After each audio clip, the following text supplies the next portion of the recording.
the whispering stones of the tower. Few dared linger in the white tower after dusk. The stones themselves whispered old secrets of kings and traitors, of blood spilled in moonlight, and most of all, of two boys who vanished without a trace. History called them the lost princes. The tower called them something else entirely. It was late October when Dr. Eliza Harrow, a historian with a taste for the macabre, received the midnight letter. Sealed with a black crest of an owl clutching a crown, the envelope contained a single sentence: "Come to the tower. The boys still whisper." She arrived at the Tower of London on a rain-laced morning. The yeoman warder who met her was a grizzled man named Finch, eyes too weary for one lifetime. He said nothing as he led her through the gates, the clatter of her boots swallowed by the ancient stone walls. "You know the tale, I assume?" he asked at last as they approached the bloody tower. "Of course," Eliza said. "The two sons of Edward IV, Edward V and his brother Richard, Duke of York, sent here in 1483. Last seen alive that summer, allegedly murdered by order of Richard III. Finch gave a tight nod. "History remembers what it's told to remember, but this place remembers everything." Inside the bloody tower, the air turned colder. Finch handed her a tarnished iron key. "You'll be alone tonight. It has to be that way. Don't light candles after midnight. Don't speak aloud unless you're spoken to. And if you hear tapping—" He stopped. "Yes?" Eliza prompted. He turned away. "Just don't answer it." That night, alone with only her satchel, a lantern, and a worn journal, Eliza began her vigil in the chamber where the boys were last seen. The room was small, sparse. A broken chess set lay in one corner, pieces scattered, the game unfinished. Dust cloaked everything like a funeral shroud. She opened her journal. Beneath her notes on the Plantagenet line were letters copied from long-lost correspondence, whispers of disappearances, hidden doors, and voices beneath the floor. At precisely midnight, the lantern flickered. A sudden pressure pressed on her eardrums as if the air itself thickened. Tap. She froze. Tap, tap, from beneath the stone floor. Eliza backed away from the center of the room. The tapping grew louder, more insistent, a rhythm like knocking from inside a coffin. Then silence. A breathless second passed, and then a voice. "Is it morning yet?"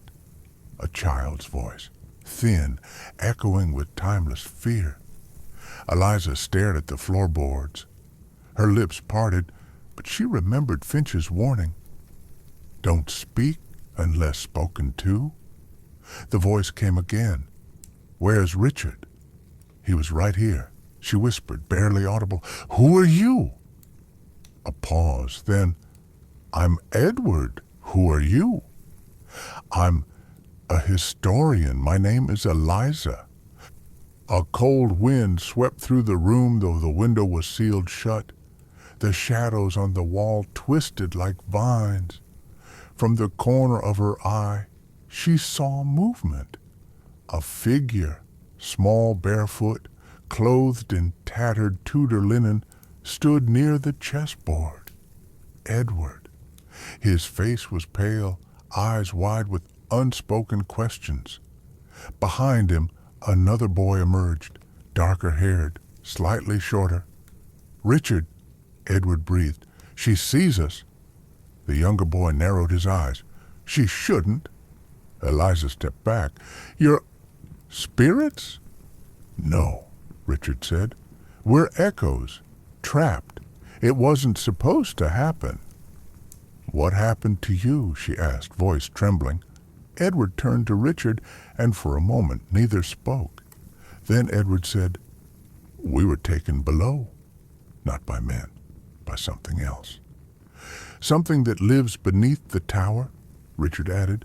"Something that feeds on names." Eliza frowned. "Feeds on names?"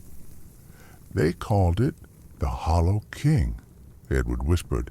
"It wears crowns it hasn't earned. It steals what it never lived." Richard's hands trembled. "It said if we gave it our names, it would let us go. We were scared." "So we told it our names," Edward said, "but it lied." Eliza's breath hitched. "You're trapped because of that?" Richard nodded. "It keeps our names, our voices, our memories. We're shadows now." The candle flickered again, and then another voice, deep, hollow. "She does not belong." The boys recoiled. The air turned icy. "She bears a name, a strong one." Eliza fell to her knees. The presence in the room was no longer just the boys. It was something else, heavy and vast, pressing down like the sky. "You know of me," the Hollow King whispered. Eliza couldn't speak. The words clung to her throat like thorns. "I was born when kings murdered brothers," it hissed. "I was fed by betrayal. Your kind built this tower not to protect, but to contain, and still I grew." The walls began to weep dark liquid, thick like old blood. The floor vibrated with invisible footsteps. Edward and Richard screamed, voices breaking into echoes. "You want them free?" the Hollow King snarled. "Then take their names. Speak them." Eliza blinked. I don't understand. If you speak their true names, they will no longer belong to me. But they will belong to you. You will carry what they were. You will remember." The boys stared at her. "It's the only way," Edward said. She hesitated, then stepped forward. "Eliza Harrow," she said aloud, voice shaking. "I take you, Edward Plantagenet. I take you, Richard of York." A scream tore through the room, not from the boys, but from the air itself. The Hollow King howled, a sound that shattered the lantern glass and turned breath into frost. The room went black. When Eliza awoke, it was dawn. The tower was quiet. Too quiet. She stood. Her satchel lay beside her, but the journal was open, pages filled with a new handwriting, childlike, hesitant. "We remember?" Outside, Finch waited. "You saw them, didn't you?" She nodded. "You took them," he said softly. "You bear them now, their names, their truths." Eliza didn't reply. She felt it in her bones, memories that weren't hers, a fear of summer nights, the cold hand of betrayal, and a deep, yawning hunger that still lingered beneath the stone. "They're free," she whispered, "but it's still there, the Hollow King." Finch's eyes darkened. "Yes, but now it fears you." From that day, Eliza changed. Her lectures turned from dry facts to living histories. She spoke of whispers and shadows, of truths buried in stone. Some called her mad. Others listened and heard the tapping beneath the floor.